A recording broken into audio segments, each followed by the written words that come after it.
So I'd like to open this evening with a few remarks about media. I'm very excited to spend the evening dialoguing on this topic of news media together. Without a doubt, news media has faced significant challenges and various new obstacles in the last decade. From the serious struggle of print media circulation, readership, and ad revenue, and the rise of the digital information era. There's ever-increasing cynicism and public attitude and perception about the news in general. Thankfully, our speaker this evening is working hard towards a positive solutions here in Colorado from one of our state's oldest publications, the Colorado Statesman, which was founded in 1898. Before we invite Jared up, I'd like to just share a few highlights and trends about what's going on right now in the world of media. First, to what could be labeled as the crisis in print media. The number of daily newspapers published in the United States has been falling steadily. Last year, there were 1,382 dailies on the market, which was down from 1,676 just a few years earlier. Investment in newspaper advertising is also dwindling. According to eMarketer, it will amount to about $16.4 billion in 2016, over $4 billion less than it did in just 2011. Think about that for a moment. $4 billion less. In 2015, 63% of Americans said Facebook and Twitter were a main, if not the main, source for their news consumption, largely rejecting regular print media readership. But who's still the biggest in the print world? The Wall Street Journal and USA Today regularly vie for the top spot in circulation each year, followed up by the obvious publications like the New York Times, the Los Angeles Times, the New York Post, and the Washington Post. On a neat positive note, it's worth noting that our very own Denver Post consistently makes the top 10 list of the most widely circulated papers in the country. For those that missed the Rocky Mountain News, you kind of know why. Side note, we're not going to get political. Newspaper readership by age has also suffered significant setbacks. We found this really neat chart here, and I'll kind of digest it for you. It measures the percentage nationally who read any daily newspaper the day before. In 1999, the age group of the 18 to 24-year-olds, 42% of them had read a national news publication the day before. Today, it's down to 17%. That trend goes for each age group. For instance, the 35 to 44-year-old set used to be 54% in 1999. It's down to 23%. But here's the interesting one. The 65-year and older set used to be 72%. 72%. And now, 52%. So it's affecting all ages, all demographics, and where they get their news sources. Economically speaking, as we so often do here at the Opportunity Coalition, the number of newsroom jobs has also dropped off significantly. Today, nearly a third of news media jobs and positions have been cut from companies and publications across the United States compared to a decade ago. A third. And sadly, on top of these print media woes, there is also a growing cynicism and distrust of media here in Colorado and across the United States. We often complain about the media, either because it's too depressing, too political, too boring. Does anyone in the room, have you ever shared that sentiment at all? Maybe a little. But I want to encourage all of us here this evening to not fall prey to these negative attitudes. Instead, let's always place it into perspective of those who do not have the luxury to consume or voice news, opinion, and perspective openly and honestly. From state-run news in China to complete fabrication in North Korea to shutting down of dialogue and unapproved content in countries throughout the Middle East, there is much we have that much of the world does not. May our complaints never be about the availability and access to news and information that we literally have at our fingertips 24/7 here at home. It was John F. Kennedy who did a wonderful job capturing the spirit of our approach to news and information here in the United States. Quote, "We are not afraid to entrust the American people with unpleasant facts, foreign ideas, alien philosophies, and competitive values.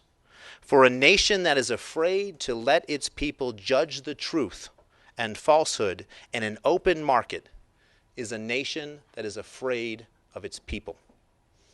Let that rest in your heart and mind. I just came recently from the Middle East, and I was in countries like Saudi Arabia and other places.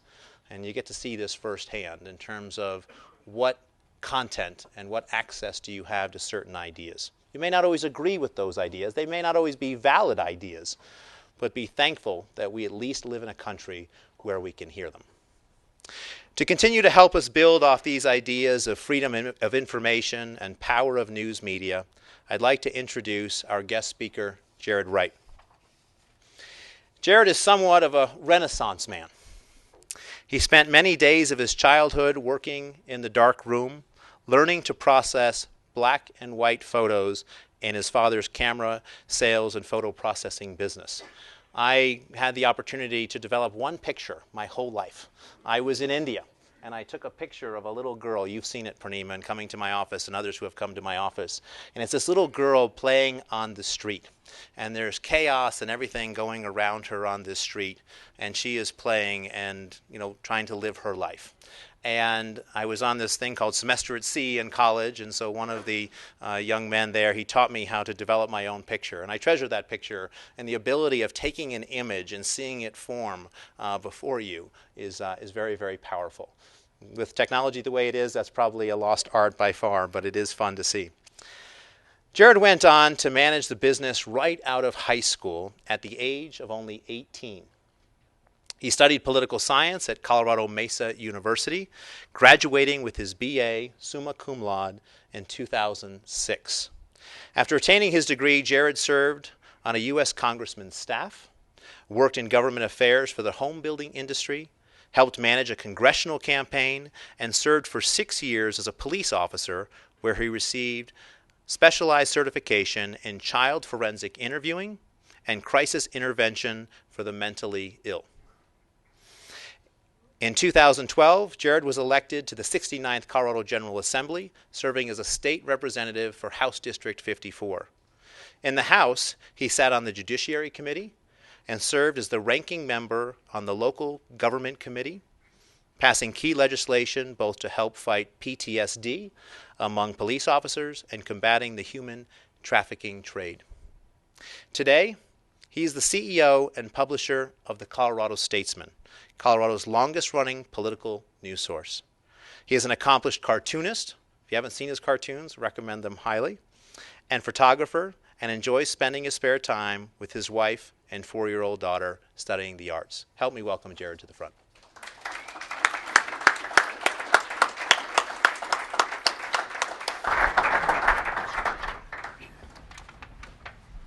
Thank you so much, Brian, for that wonderful introduction. And it's a pleasure to be here tonight amongst so many smart minds. I'm just a simple country business person from the Western Slope, so it really is an honor to be over here joining you this evening, frankly learning from each of you as well.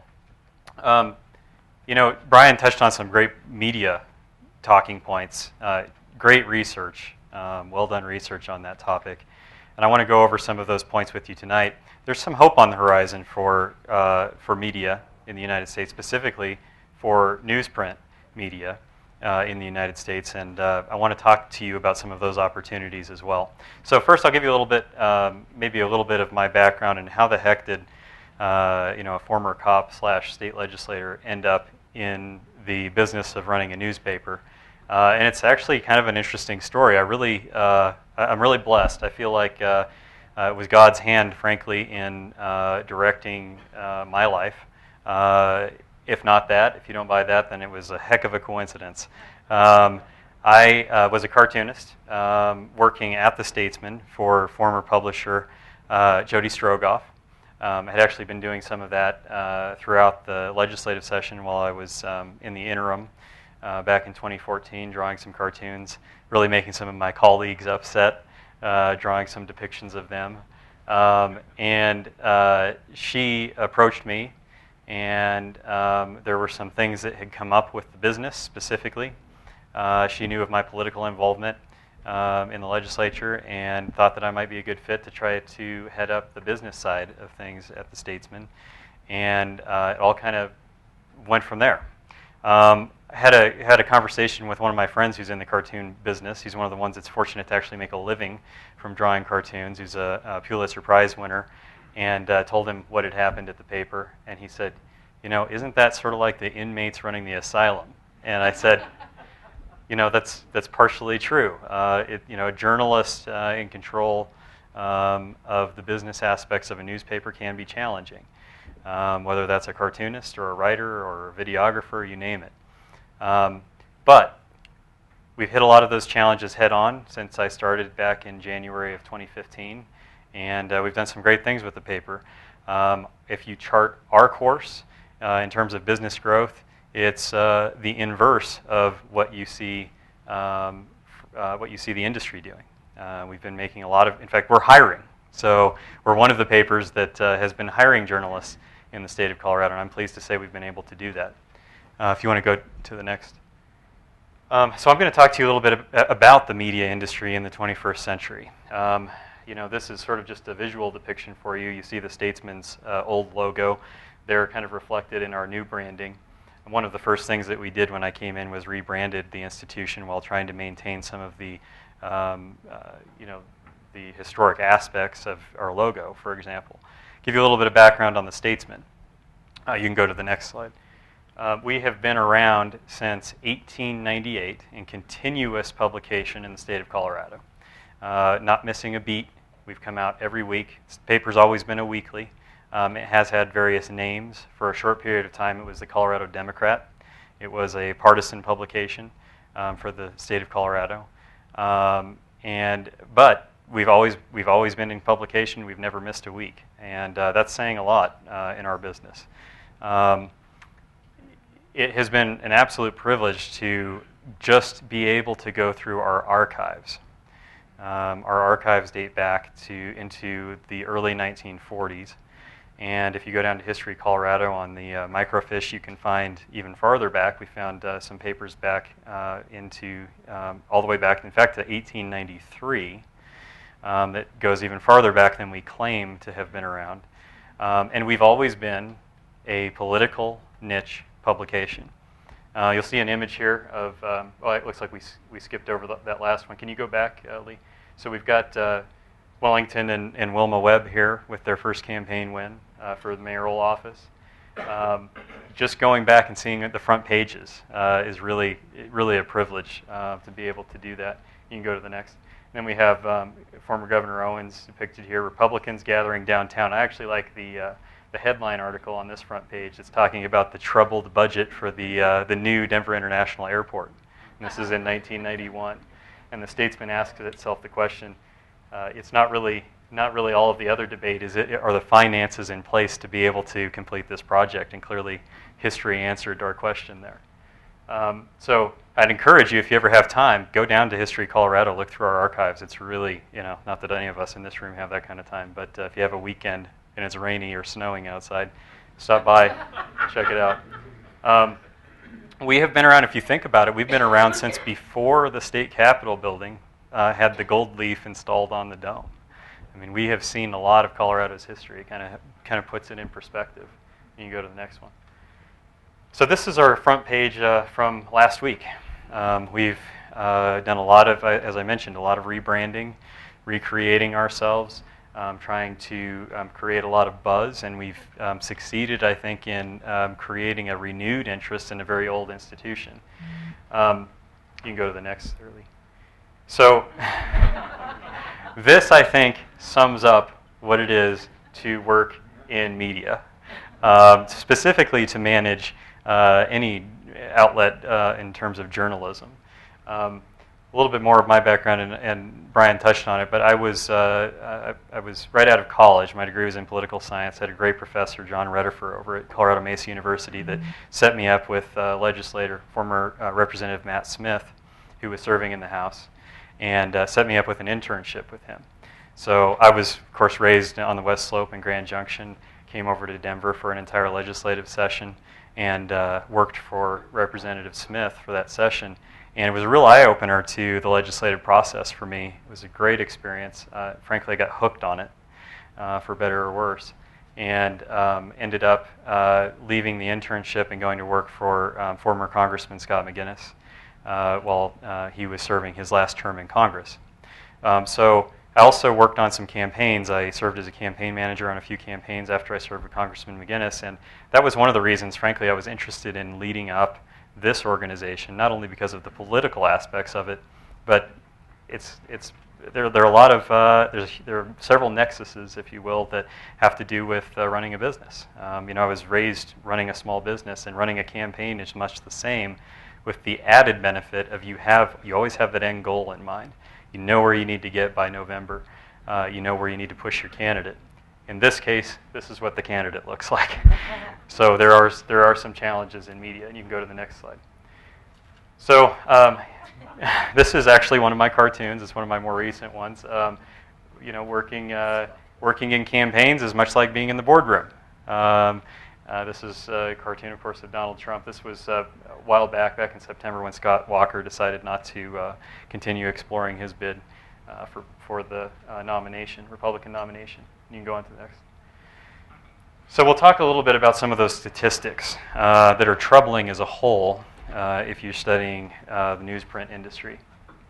If you look at the 1950s through about 1990, we had a little dip there, and then you go all the way up until about 2002. There's an interesting congruency there with the dot-com crash right around 2000. But all the way up until that point, newsprint was on a roll. Newsprint was, by all intents and purposes, what blogging is today.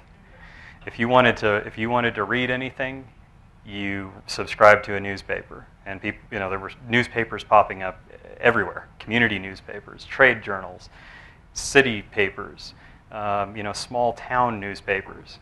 Everyone was in the newspaper business, and it was booming. Up until that $65.8 billion industry mark right there, we were in good shape. When we hit just right after the dot-com crash, you saw an explosion in digital media. And we'll go a little bit more into that. But you see it's dropped off now significantly to a projected of around $17.3 billion. But there's some hope for the industry here. There's some light at the end of the tunnel. If you want to go to the next. A little bit different graphic depiction here in terms of breaking up the digital revenue that we're seeing from newsprint. You'll notice that still we have a large share, or our largest share is from print advertising. That's continued to be the case for my publication. You still have a lot of interest in putting things in print, but it has slowly grown, very slowly grown, where we're seeing more investment from the private sector in digital advertising on media websites. You go to the next. So local revenue, that's where I spend most of my time, looking at local newspaper revenue. This is obviously the sector that I operate in with the Statesman. We're seeing a little bit more profound growth, and there's a reason for that, and we'll go into that here shortly.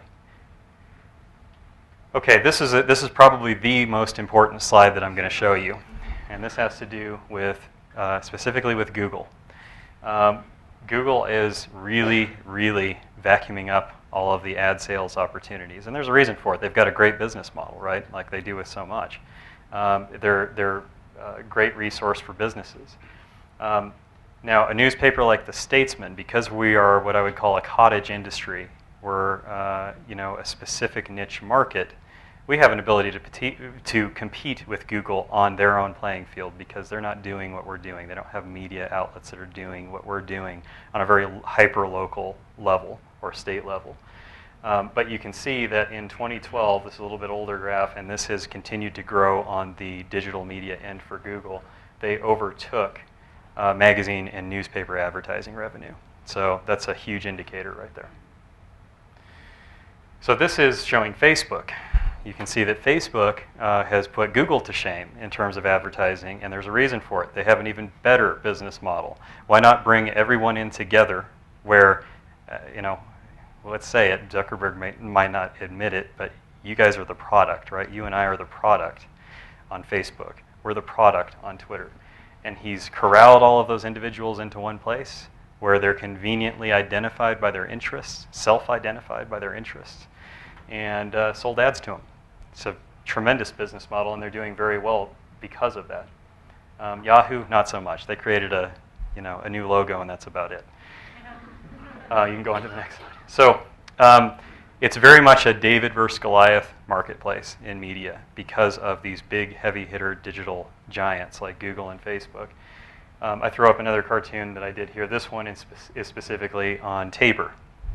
Whether you agree or disagree with Tabor, we have Moby Dick the whale, or Moby Bruce, Douglas Bruce depicted there, with Governor Hickenlooper trying to slay the whale with the hospital provider fees, for those of you that are following that current push.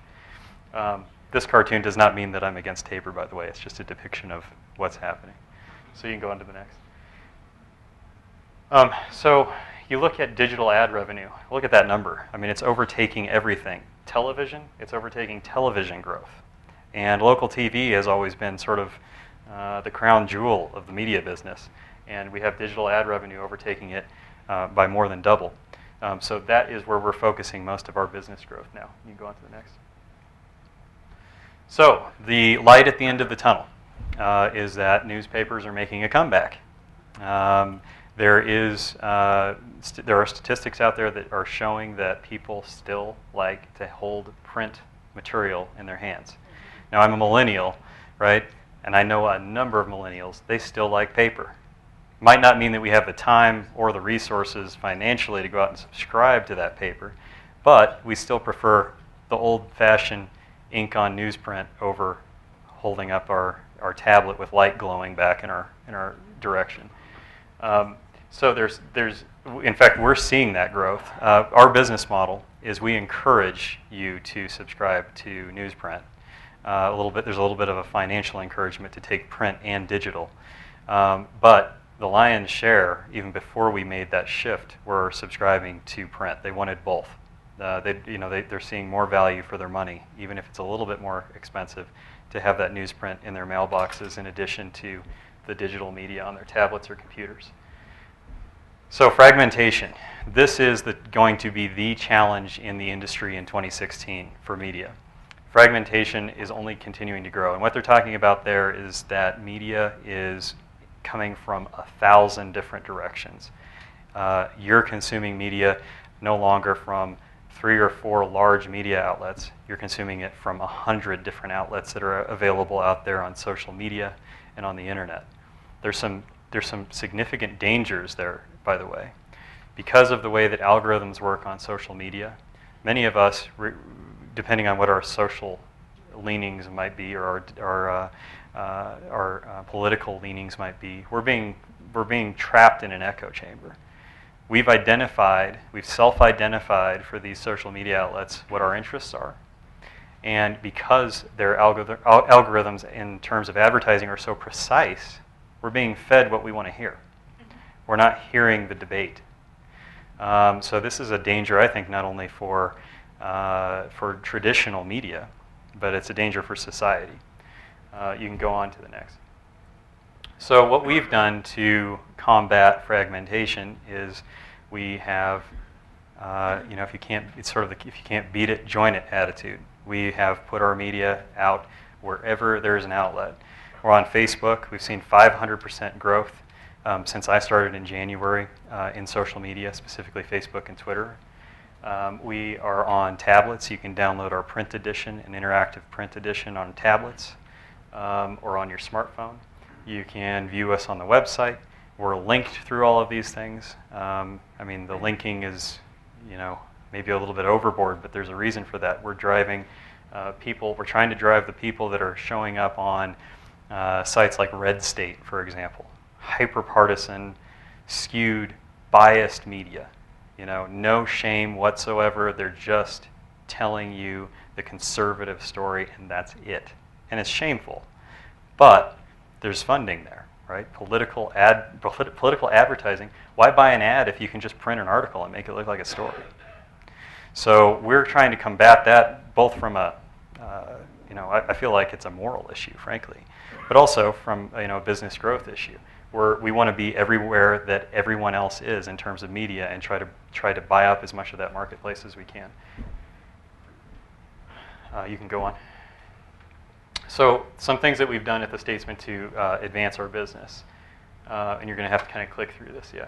So rebranding. We've talked about the rebranding a little bit, just the logos, the new image, modernization, coming into the 21st century in terms of our digital platform. I commented earlier, so many of you are in the tech business in this room. Media, that's one of the areas that media struggles the most. We've been catching up for years on the technology aspects. So many of you in this room, our industry could learn a lot. Targeted marketing. So advertorials is sort of a bad word in my business, right? On the editorial side, you ask an editor, go ask someone like Gregory Moore at the Denver Post if he likes advertorials or that concept, and he doesn't. It makes him sick because that is once again that concept that you're feeding people what they want to hear. You have paid content hiding as editorial objective content. Now, targeted marketing is a different concept. You're upfront about it. You're transparent about the fact that it is sponsored content, that you have someone that wants to show this individual a story. You have someone that wants, let's use Patagonia for an example. They come out with a new jacket. They want to sell that jacket. You happen to have had a reporter that goes out and writes about that jacket for the fashion section. If they want to have some editorial adjacency with that article, what we call editorial adjacency, and they want to couple a video that they've made on your page, that would be what targeted marketing is. They know who's clicking on that page is probably interested in that jacket. There's a great opportunity for them to advertise. That is a key in business growth in this industry, is being upfront about it, showing people that it is an advertisement, but targeting the people that are going to be going to that place anyway.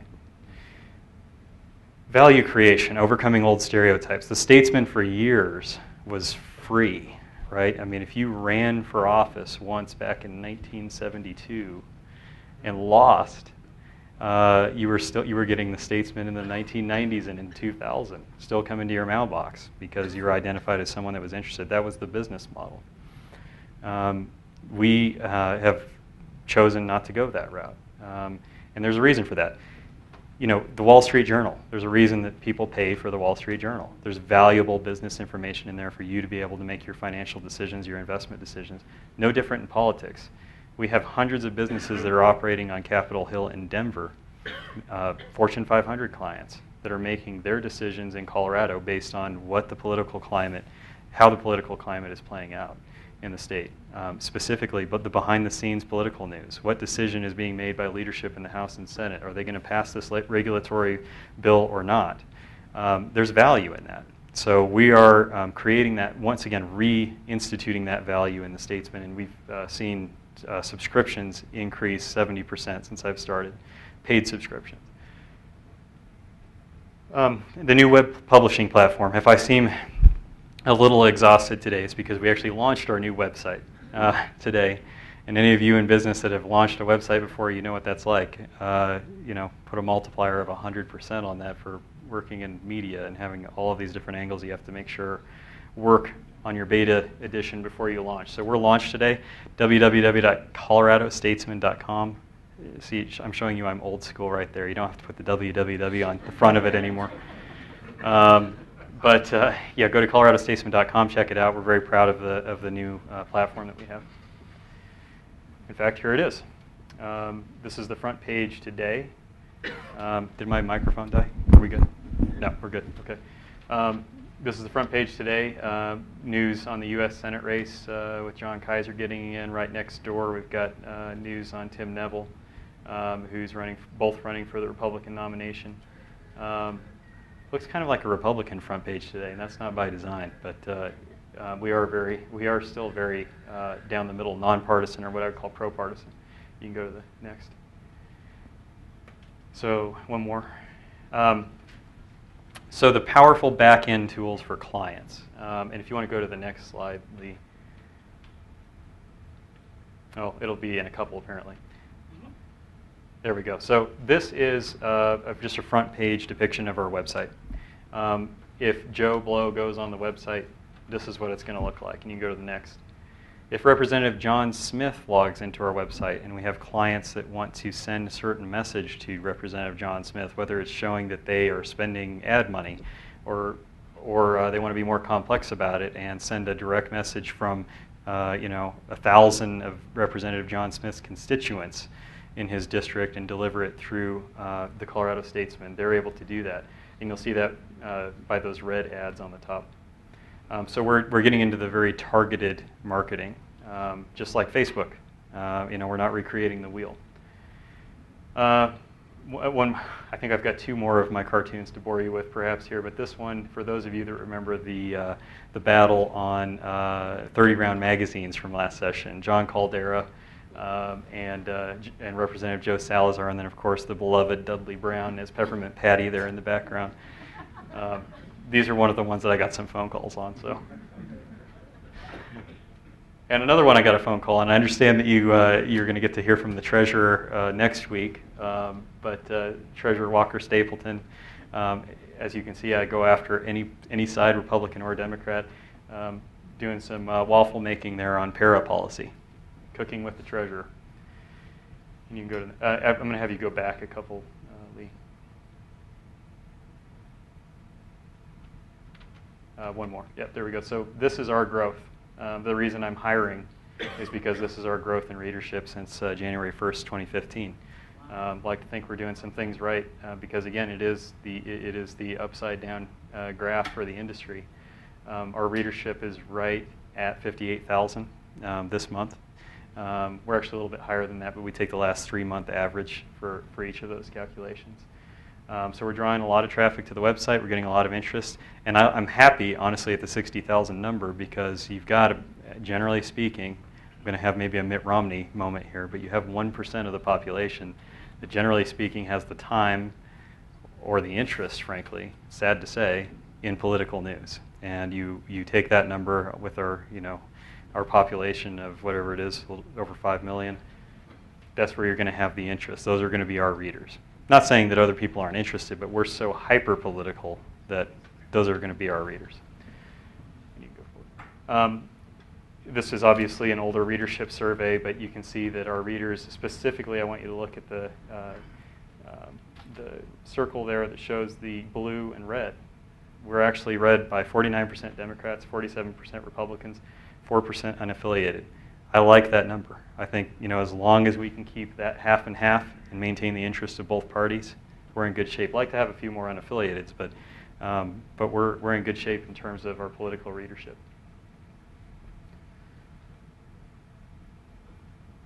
So I'm gonna have a shameless plug here.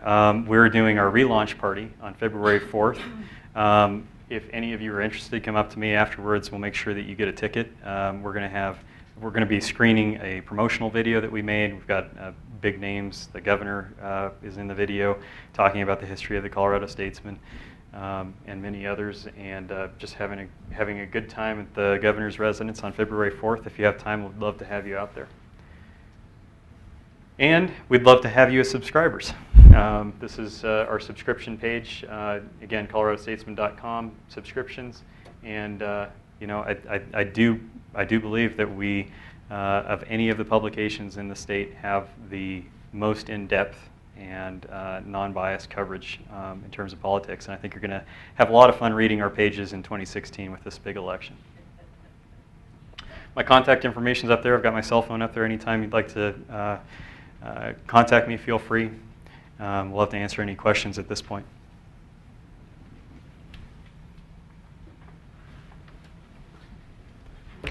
Thank you, Jared. Let me start asking a few questions. Stay right up here. Okay. I'll ask them, and then we'll go from there. So my first question is, why did you want to run the Colorado Statesman in the first place? Was this a lifelong dream or something you fell into or thought you could make a larger impact with? Well, as I mentioned, it was absolutely just falling into it. No, it wasn't a lifelong dream, but I feel like it's a dream job at this point. I've been having an absolute blast, partially because it keeps me politically involved, but I don't have to be at the heart of the politics. Thankfully, I'm not in the pages anymore with the hard-hitting journalism, some of it that was much deserved. No, it's been great. It was honestly a coincidence. What would you like the Colorado Statesman to be known for? What would you like its legacy to be under your direction?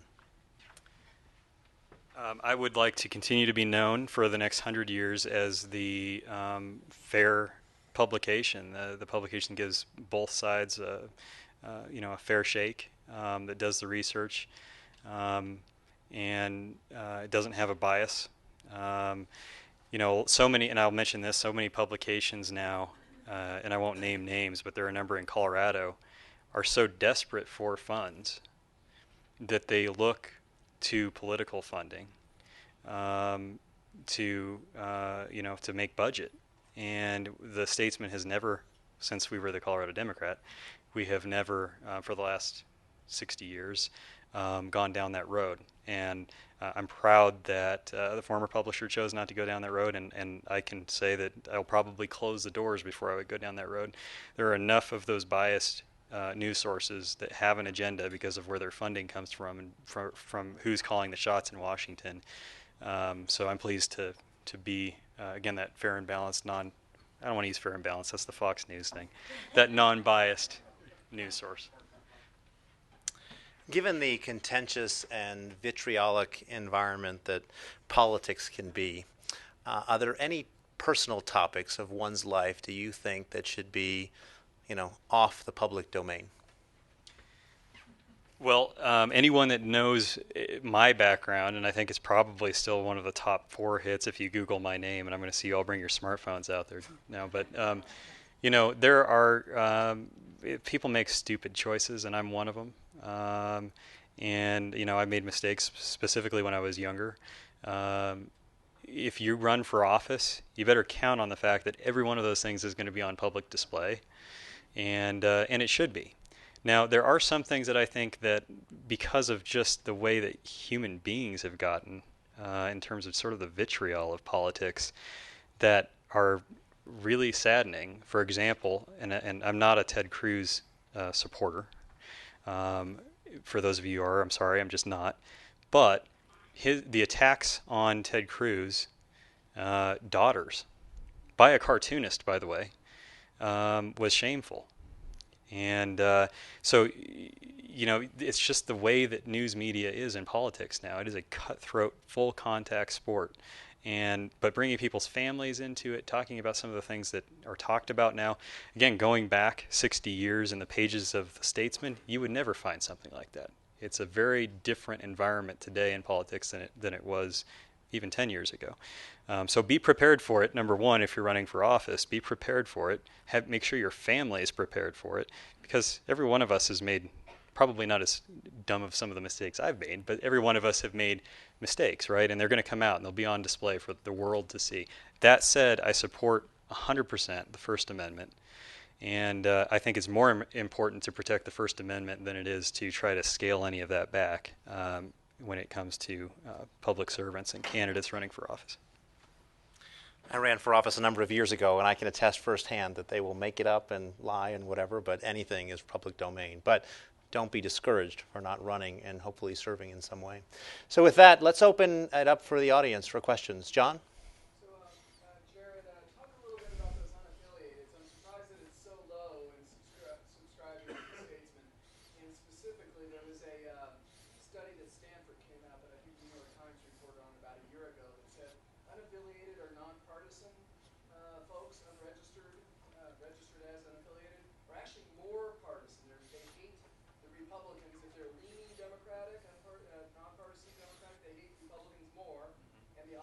it. Can you talk a little bit about where society's going, since more people are registering as unaffiliated than anything else now? So the question by John is for the unaffiliated voters. He was surprised that it was at that percentage, and where are their trend lines in terms of where they're going and leaning towards? Well, I'm an unaffiliated voter myself. I should point that out. As a long-time Republican, since I was able to register to vote, I made the decision to go unaffiliated because I think both parties are wrong about 90% of the time. And I think that's the frustration level, not quite as high as mine because I'm sort of a political addict and I enjoy it. But so many people are frustrated to the degree that they become unaffiliated and they don't want to have anything to do with it. They are they're unfriending people on Facebook anytime they go political. They don't want to hear it. And I think that's to a large extent why you see that amongst our readership, because that's all we are. We're political. We don't have a sports section. We don't have a crime beat. We don't have a business section. We're politics. So I think it is that sort of you're unaffiliating and separating yourself from politics as a whole. Good for society? I think it's a terrible thing for society. I think partially we're all responsible. Specifically those that work in politics and campaigns are responsible because we've gotten it to such a cutthroat level that makes people disgusted to turn on the TV and have to watch the political ads during political season, election season. So no, I think we're all sort of at fault, but people have to get engaged again. For those of you that may have read Bowling Alone, that was a book that I had to read in college. Great book. The reason it's called Bowling Alone is because it analyzes specifically these groups or social organizations like the bowling clubs that existed in the 50s and 60s, where people came together like we all are tonight and socialized and learned from one another and discussed politics and discussed the important things that were happening in their community, much of it political.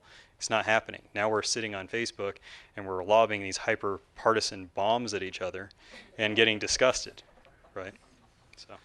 I'm surprised you're having such an issue with that, because you did say politics was a full contact sport, so you would think the readership would go up from that perspective. Tim, you have a question? This will be a little bit of a takeoff on John's, but to drill down. By the way, love the Statesman, and Jody was the right person for many years there, but I think you're definitely the right person in that job now, so we wish you the best of luck. Like to see the changes. Last night's President's State of the Union message and Nikki Haley's response, they both bemoan this drills down on what John Braxton was leading up to, but to get to a specific, the localized animosity in politics.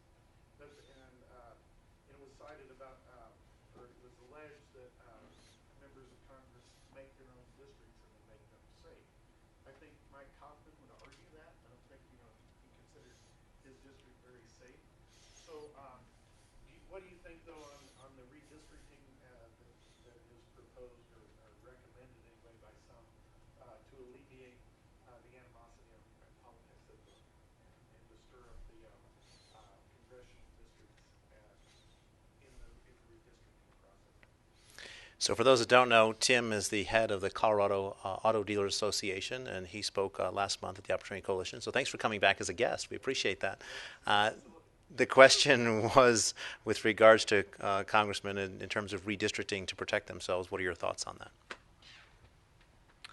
Well, it's a tale as old as time, number one, right? I mean, the gerrymandering process, the redistricting process, and you're always going to have someone that tries to change the rules up enough to their advantage.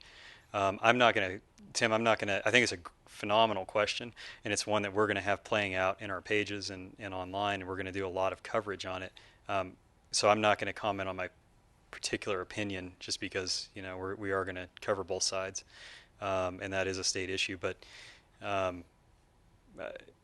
think, it's another political problem, right? You have politicos, campaign managers, advisors, senior staff that are willing to strike below the belt, try to change the rules because not enough of us are paying attention and they think they can get away with it. Did you all just witness that for a second? That's why this guy's readership has gone up from 8,000 to 58,000. Did you see it's going to play out in the pages of his paper? And by the way, you can get it in print form or you can get it in social media. He's good, isn't he? I think it just went up again. We're going to play that whole thing out. Sorry, I had to point that out. Phil, and we'll get right to you in a second, Joe. Phil? Jared, had a chance to witness a panel of the 5 living governors in Colorado a couple of years ago. And they were asked the question, who's optimistic and who's pessimistic about the future of our democratic experiment? And 2 were optimistic and 3 were pessimistic. Those that were on the pessimistic side said the level of money that now it takes to run a political campaign, whether it's on an issue or a candidate, has just grown outside the reach. And of course, Dick Lamb shared about his story of walking around Colorado in his campaign. How do you feel about the money that's there, and are you optimistic or pessimistic?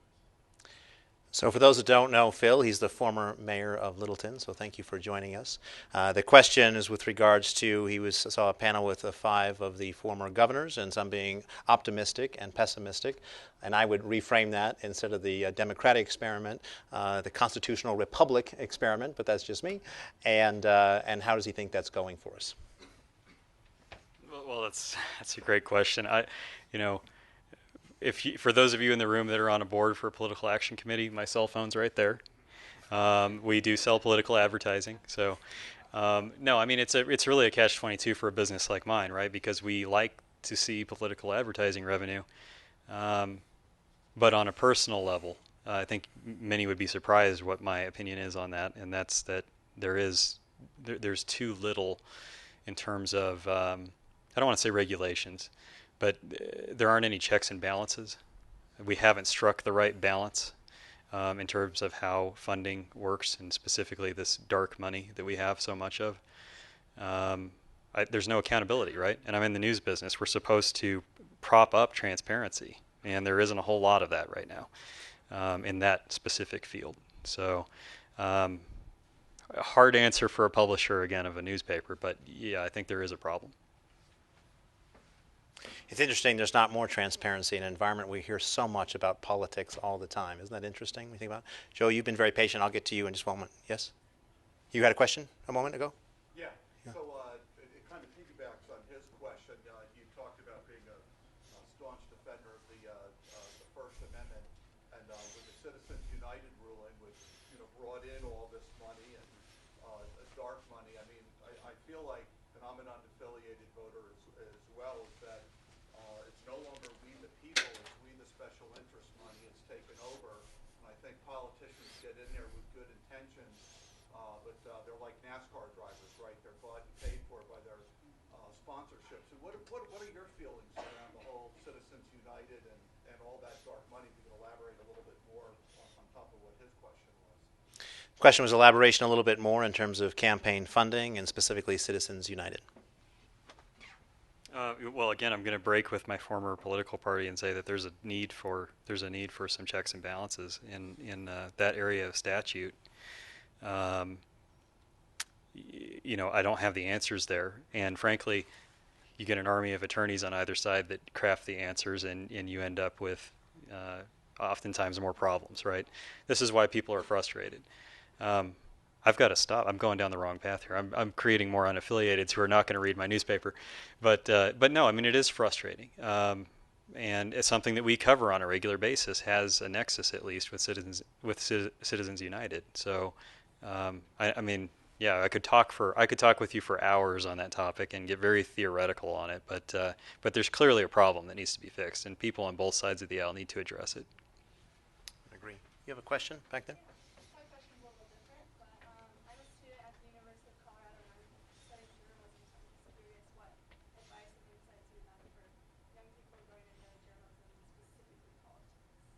Are you in PLC? Yep. Okay, whew, good. So I was in PLC, and we have an open invitation for the President's Leadership class at CU. It's one of the best programs I ever went through, and so I'm glad I had to ask because you said it was at the university. So she is a young journalism student and is asking for recommendations in terms of how to get started in the political world or some process in general. Well, first let me say that I have more respect now working for this newspaper over the last little over a year for journalists than I ever did before. And you know, journalists aren't exactly looked up to. They're kind of classified maybe a little bit ahead of an attorney at this point or a politician. But the reality is the journalists that work for me are extremely committed to their work. I mean, they're passionate beyond any other type of career that I've seen, and that's the reason that they're willing to take $30,000 a year for the rest of their lives to do what they love, right? It's not the industry to get into if you want to get wealthy. But if you're passionate, which I'm sure you are, you wouldn't have gotten into journalism. I think you're going to do great things. You can take a lot of pride in going out there and winning a lot of different awards. You know, maybe one day you'll win a Pulitzer. And it feels good if you do it right, and you don't take the bait that both sides are trying to give you to insert their agendas into your coverage. That would probably be my biggest point of advice: is just, you know, stay true to that objective nature of your reporting. And there's a whole argument now, and you're probably learning this in college, that, you know, is there anything truly objective, because we all have our own biases when we write, and that's true as well. I would say focus more on transparency. You know, tell people what leanings you have, if you have any, up front before you show them what you've just written. I think you're going to see more and more of that in this industry as we go forward. As a business owner, I want to encourage you as well. I'm obviously not in the industry, but I appreciate journalists who give good quality information, helps us make good decisions, and also those who tell the true story in terms of getting our word out. So I encourage you in that process. We're very proactive towards journalists in that regard. Yes, we'll come back to you.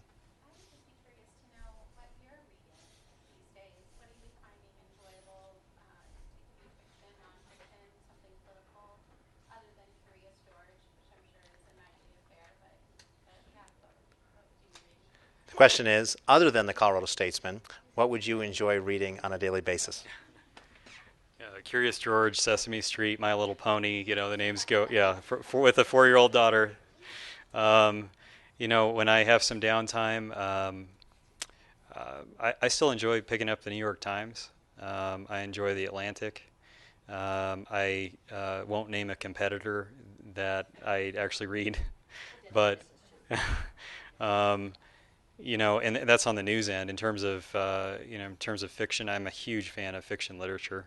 You know, my favorite, I'll just give you a sense of sort of my style, I guess, if you will. My favorite novel, sort of humor novel, is Confederacy of Dunces.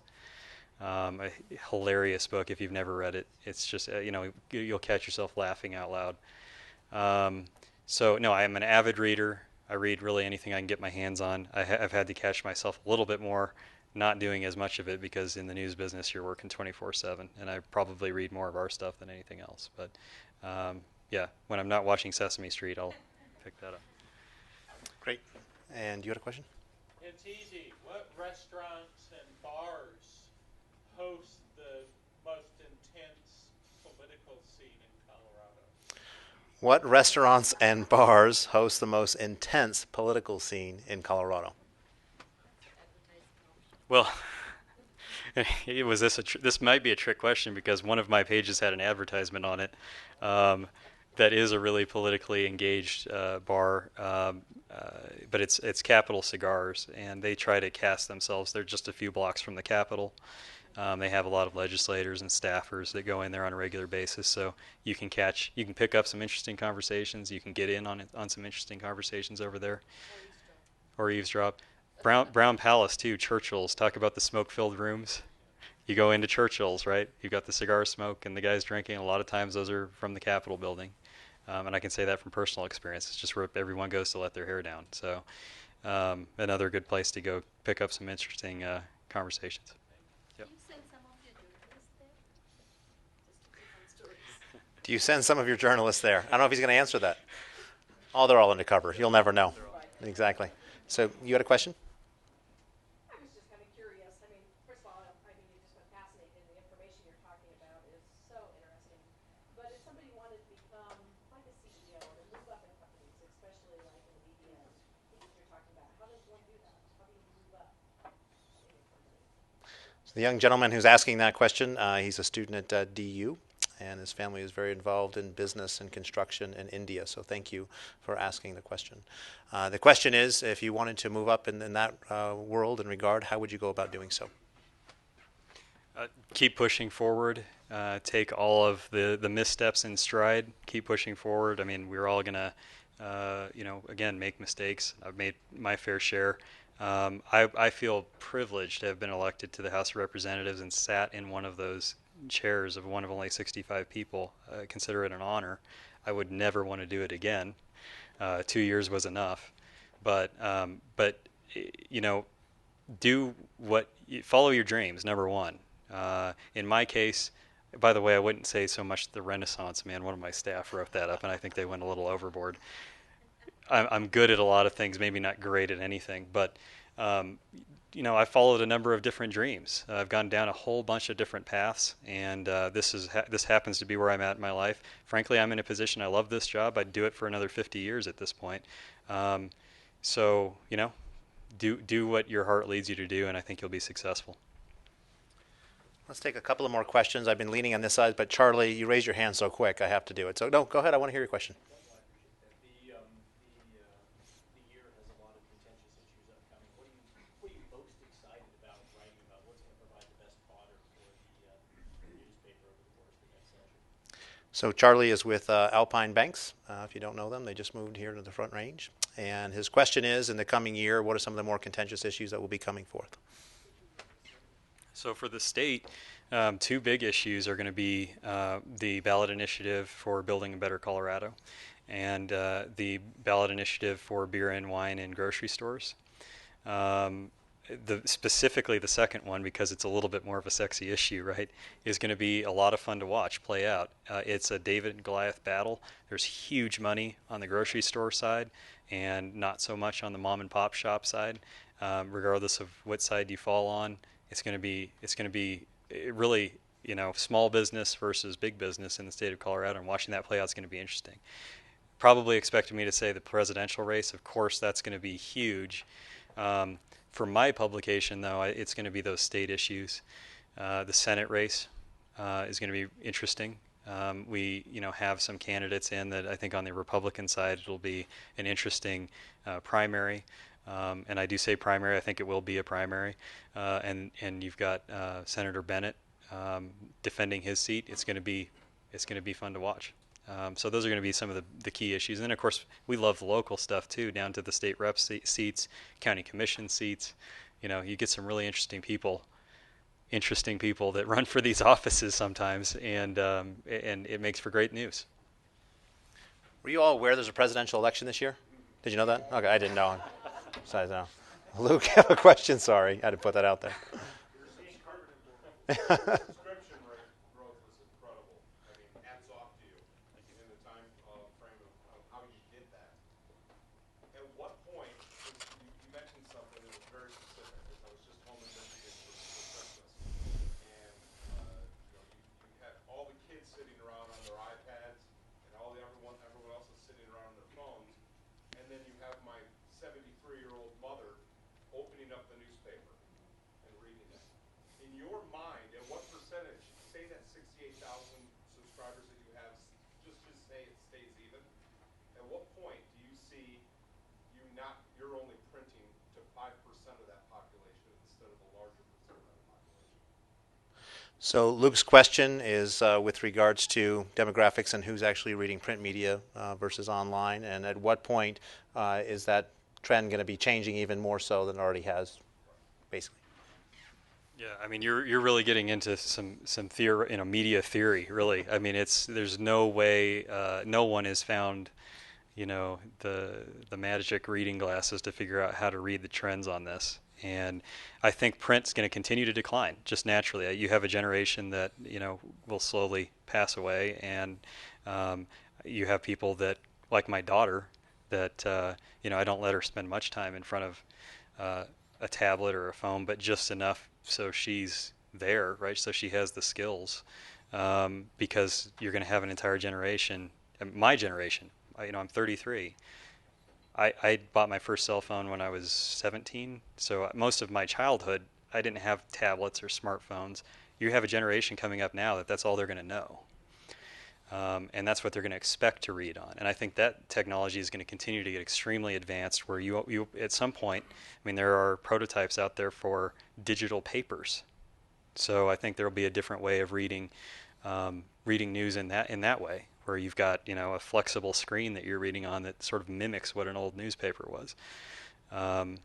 So the opportunities are endless, but I do think print, if that is your question, I think print will continue to decline with that passing generation.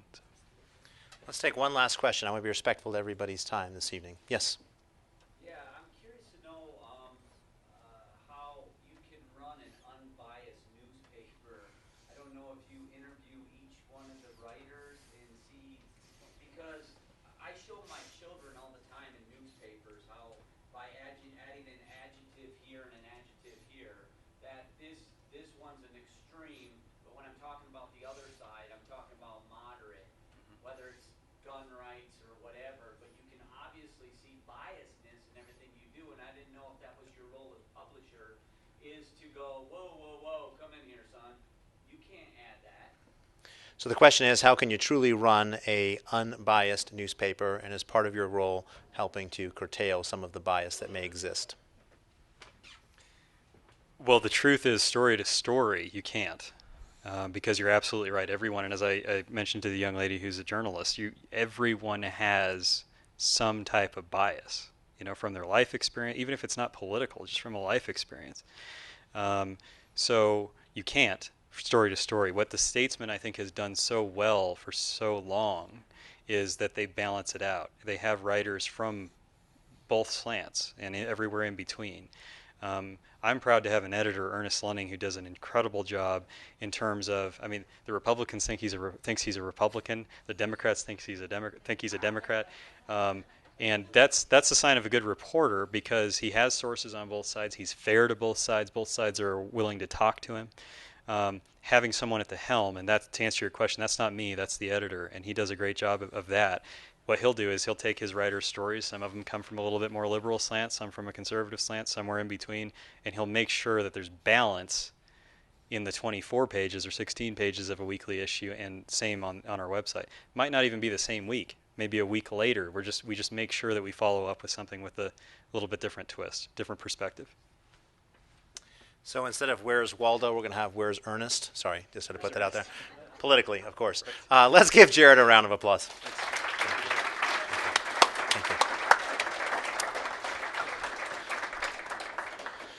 So, with each speaker, I like to go over 10 golden nuggets that I take from them, and Jared, had many.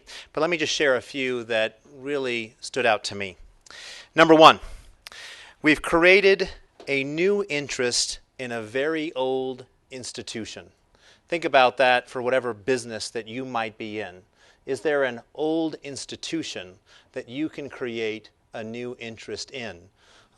Young lady here came tonight, young woman, and she was telling us about, she just started a chai tea company. And you think about that, how long chai has been around. And she's taking it in a potentially new direction. Next one I'd like to point out is his picture that he had. It was of pushing a donkey. And I was unsure if that was a comment about working with some Democrats or pushing and pulling and incentivizing in a difficult industry. But that's basically what you were driving at. One of your other charts I really liked is going from that 8,000, 58,000. I was sitting in the back, so if I'm off, forgive me. But what really struck me about that chart is think about living in a state with 5 million people, as we have in Colorado, and 58,000 are really focusing in, honing in on this thing called politics. This thing that touches pretty much every aspect of your life. Whether you want it to or not, you are involved in politics. The only question at hand is, are you going to have any say about what is being done? He didn't say that, but that was my takeaway from the chart. Number 4, we, the people, are the product on Facebook and Twitter. I never thought of myself as a product on Facebook or Twitter, but in fact we are when you really think about it.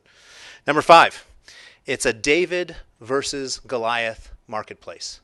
How many of us are dealing in an industry right now where it's a David versus Goliath, or just even an interpersonal relationship and what that means?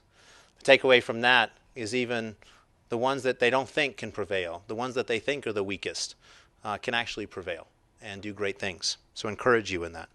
Number 6, the light at the end of the tunnel. Newspapers are making a comeback. Very interesting. My personal takeaway from that is that hopefully by newspapers making a comeback, that people will be more informed than just the sound bites we often get in TV and the media. We think we're well informed often, but we're informed about this deep. It's a sound bite. Spend some time reading a paper. Really dive into the topic as the Colorado Statesman provides. Number 7, fragmentation. It's the challenge for media in the coming years. Information is coming from thousands of different sources, and that's happening to all of us across the board. With that comes a great opportunity to be more educated. At the same time, we get so much information, we may just want to shut it all off. So there has to be a balance there. Number 8, we are being fed what we want to hear. We are not hearing the debate. This is a big challenge for society. How often are we having discussions, real quality discussions, not where we're trying to win over somebody, but actually listening to their thoughts and ideas and seeing how does that reflect upon your own. The goal isn't necessarily to win the debate all the time. The goal is to be informed so you can make a better decision about the debate as well. Number 9, we have hundreds of companies, including Fortune 500 companies, who care about the political climate in Colorado and how it will affect their business. Again, you're involved in politics whether you want to be or not. The question is, are you informed about it and are you having any say on it? And number 10, which really hit home for me personally and maybe some of you in the room, you're old school if you state www before a website address. Never done that before, I'm sure, anybody in the room. I want to thank all of you for being here this evening. I'm in the process of lining up our speakers for this coming year. Our next speaker on Thursday, February 25th, will be our state treasurer, Walker Stapleton. He's working on some very interesting things right now, and we're about ready to announce some other very exciting speakers as well. So thank you all for being here, and we hope to see you next time. Thank you.